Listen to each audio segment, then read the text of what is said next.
रचित के विवाह को पूरी 2 साल हो गए, पर शांता हैदराबाद नहीं जा सकी। रचित उसका इकलौता बेटा है। उसकी पत्नी स्नेहा कितनी ही बार निमंत्रण दे चुकी है, पर कहाँ जा पाई है वह।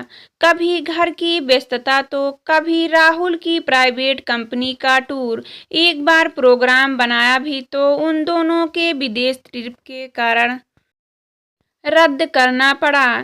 टिकट भी कैंसिल करना पड़ा। दोनों ही विदेशी कंपनी में साथ काम करते थे, अक्सर बाहर जाते ही रहते हैं। शादी के बाद हनीमून मनाने में 1 महीना निकल गया। कहाँ ये दोनों बहू के पास रह पाए। सच में शांता को अपनी बहू से ठीक से परिचय भी नहीं हो पाया है। सिर्फ 1-2 दिन ही साथ बिताए हैं। फोन पर बात कर लेना ही भला कोई परिचय हुआ। कुछ दिन उसके साथ रहे, तब कुछ बात बने, कुछ उसकी सुने और कुछ अपनी कहे। खैर चलो, 2 साल बाद ही सही, अब तो राहुल ने पटना से हैदराबाद का रजिस्ट्रेशन भी करा लिया है। रचित के विवाह की वर्षगांठ जो है, शांता शॉपिंग में व्यस्त है। लड्डू, मठरी और गुझिया बनाने में लगी है। ये सब रचित को बहुत पसंद है। अब स्नेहा को क्या पसंद है, यह रचित से पूछकर बना लेगी। वह भी खुश हो जाएगी। सभी सामान पैक हो गए हैं। थोड़ी देर में चलना है। मन खुशियों से भरा है। राहुल आएंगे तो आते ही जल्दी मचा देंगे, इसलिए सामान को बाहर निकालना शांता ने शुरू कर दिया। स्टेशन आने पर पता चला कि गाड़ी समय पर पहुंच रही है। जानकर राहत मिली। ट्रेन आने वाली कुली ने सारा सामान सेट कर दिया। आटे, डेट, कंबल, चादर, तकिया आदि दे गया। शांता को अब थकावट महसूस हो रही है, लेकिन रात के करीब 12 बजे तक लोगों का उतरना चढ़ना लगा रहा। टीटी अभी टिकट चेक करके चला गया। राहुल को तो लेटते ही नींद आ गई। शांता सोने की कोशिश करने लगी। गाड़ी तेज रफ्तार से चलने लगी थी। सभी यात्री सो चुके थे। ट्रेन में खामोशी छाई थी। शांता की आंखें नींद से बोझिल हो रही थी, पर मन में अतीत चलचित्र की भांति घूमने लगा। जब उसकी नई नई शादी हुई थी, तब राहुल का छोटा सा परिवार था। राहुल के माता पिता और एक छोटी बहन। राहुल को माँ और बहन से काफी लगाव था। सुहाग रात को ही शांता को राहुल ने यह बात बता दिया था। शांता माँ मेरी आदर्श है। माँ के कारण ही हम इस मुकाम पर पहुँचे। बहन मुझे जान से प्यारी है। इस बात का विशेष ख्याल रखना कि हम लोगों के किसी व्यवहार के कारण से माँ के दिल को चोट ना पहुँचे। आप चिंता ना करें, मैं इस बात का हमेशा ख्याल रखूंगी। आपको शिकायत का मौका नहीं दूंगी। वह कह तो रही थी, पर अंदर से जल भून रही थी। जो आदमी अपनी माँ बहन का इतना ख्याल रख रहा है, वह एक पति भी बन पाएगा। उसे इस बात की चिंता हो गई और वह तनावग्रस्त रहने लगी। शादी के बाद छुट्टी समाप्त होने पर वे गया से पटना आ गए। यही राहुल नौकरी करते थे। बड़े अरमान से उसने अपनी छोटी सी गृहस्थी सजाई।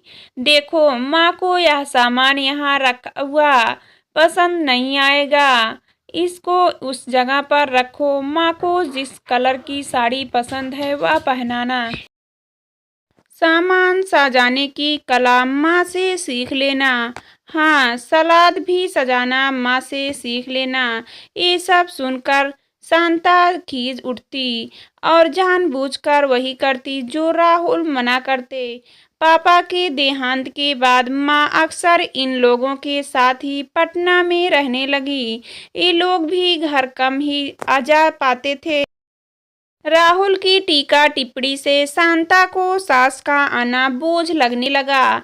उनका आना शांता को कभी अच्छा नहीं लगा और उनसे चिढ़सी होने लगी। मन में सोचती ए बार बार क्यों चली आती है, घर पर भी तो रह सकती है। शांता को उनकी उपस्थिति बर्दाश्त नहीं होती, जबकि माँ के आने से राहुल के उत्साह का अंत नहीं रहता। आने के हफ्तों पहले से तैयारी होती और रसोई घर माँ की पसंद की चीजों से भर जाता। शांता सोचती उसका भी क्या दोष था, माँ के जैसा खाना बनाना, उनकी जैसा तरीका सीखना। ये बातें सुन सुनकर वह कुढ़ जाती। उसे लगता जैसे वह कोई गंवार है, जैसे उसका कोई अस्तित्व ही नहीं है। माँ के प्रति उसने विद्रोह पाल लिया। इसके विपरीत माँ जब आती तो अपने साथ इन लोगों के लिए ढेरों खाने पीने का सामान बनाकर लाती। अभी भी आती है तो लेकर आती है, पर शांता को उन चीजों में कोई दिलचस्पी नहीं रहती। उसका भी तो यही प्रयास रहता है कि माँ जल्दी से जल्दी उसका घर से चली जाए। शांता राहुल को बहाना कर घर से बाहर ले जाती और बाहर ही खाना खाकर देर रात को लौटती। माँ इंतजार ही करती रह जाती। शांता को माँ को प्रतीक्षा करते देखकर खुशी होती। फिर भी माँ ना कोई शिकायत करती और ना उलाहना देती। ना जाने कितनी सहनशील है। उल्टा वे एक दिन राहुल से कहने लगी, राहुल बहू को कभी फिल्म दिखाने भी ले जाया कर। यही तो इसके घूमने फिरने के दिन हैं। अभी भी वह उन्हें घूमने भेज देती और पीछे से घर के सारे काम कर लेती। एक भी काम शांता के लिए नहीं छोड़ती। फिर भी उसे खुशी नहीं होती। शांता को ये सब नाटक लगता। वह जल्दी ही चली भी जाती। जब तक भी रहती शांता ही रहती। समय बीतता गया। शादी के तीसरे साल रचित का जन्म हुआ। घर में उल्लास छाया हुआ था। खासकर माँ की खुशी का तो ठिकाना नहीं था। फोन से अनेक प्रकार की हिदायतें दे रही थी। शांता अपना ध्यान रखना, चौकअप कराती रहना, डॉक्टर जैसा कहे वैसी तरह रहना। राहुल को भी हिदायत देती, बहू का ख्याल रखना। उसके बाद तो रचित को दिखने वाला और खिलाने के लिए बार बार आने लगी। अब शांता को शक होने लगा कि माँ पति से छीन ही चुकी है। अब बेटे को भी अपने बस में करना चाहती है। शांता बहाना बनाकर रचित को माँ से दूर रखना चाहती थी, पर जिद करके वह उन्हीं के पास चला जाता। दादी से पोते को अलग करना शांता को मुश्किल हो जाता। राहुल को इस सब का पता नहीं रहता, क्योंकि माँ शांता की शिकायत नहीं करती। अब शांता ने माँ बेटे के रिश्ते को भी खराब करना चाहा। राहुल पूछते, शांता बाथरूम क्यों गंदा है? धीरे से बोल देती, माँ ने बाहर से आकर पैर धोए हैं। शांता, बिजली का बिल इतना ज्यादा क्यों आया? शांता सब माँ के मत्थे मर देती। एक दिन राहुल गुस्सा होकर बोले, न जाने माँ को क्या हो गया है, इतनी कठोर सास बन गई है। फिर शांता ही राहुल को शांत किया। कहती, छोटी ननद सिखा, शादी की बात पहली बार अपने भतीजे को देखने और माँ से मिलने उसके घर आई। वह शांता का माँ के साथ बर्ताव देखकर माँ को समझा रही थी। भाभी का इतना खराब व्यवहार क्यों सह रही हो? विरोध में कुछ बोलती क्यों नहीं हो? भैया को बताती क्यों नहीं हो? तभी तो वे जानेंगे। वे तो तुम्ही को दोषी बनाते हैं। बेटी, राहुल से क्या कहूँ? शांता घर की बहू है। मेरे कारण दोनों में कटुता आए, यह मैं नहीं चाहती। दोनों को साथ जीवन बिताना है। हाँ, राहुल के व्यवहार से क्षोभ होता है कि मेरा बेटा मुझे दोषी मानता है। मुझे सफाई देने का मौका भी तो दे, कि ऐसे ही कटघरे में खड़ा कर देगा। उनकी बातें सुनकर शांता की अंतरात्मा धिक्कारने लगी। वह आत्म मंथन करने लगी और अपने को एक संस्कारहीन समझकर उसी शिखा से आंख मिलाने में भी गुलीन होने लगी। उसके बाद से माँ पटना नहीं आई। ट्रेन अब हैदराबाद पहुंचने वाली थी कि शांता वर्तमान में लौट आई। शांता को अब डर समा गया कि अगर स्नेहा भी ऐसा व्यवहार करेगी तो अपनी माँ जितना धैर्य क्या उसमें है। यदि रचित ने भी स्नेहा को बताया होगा कि वह माँ को बहुत चाहता है तो क्या स्नेहा भी शांत से साथ वैसा ही व्यवहार करेगी जैसा वह करती थी। ऐसे अनेक प्रश्न उनके मन में उठ रहे थे। पुरानी बातें सोच सोच कर घबरा रही थी। हैदराबाद स्टेशन पर शांता ने देखा स्नेहा और रचित लेने आए हुए थे। स्नेहा शांता का ही दिया हुआ सूट पहनकर आई थी। शांता को अपनी सासू माँ की याद आ गई। उन्होंने एक साड़ी अपनी पसंद की लाकर दी थी जो शानदार बहाना बनाकर अप नहीं पहनती थी। स्नेहा और रचित दोनों हफ्ते भर की छुट्टी ले चुके थे।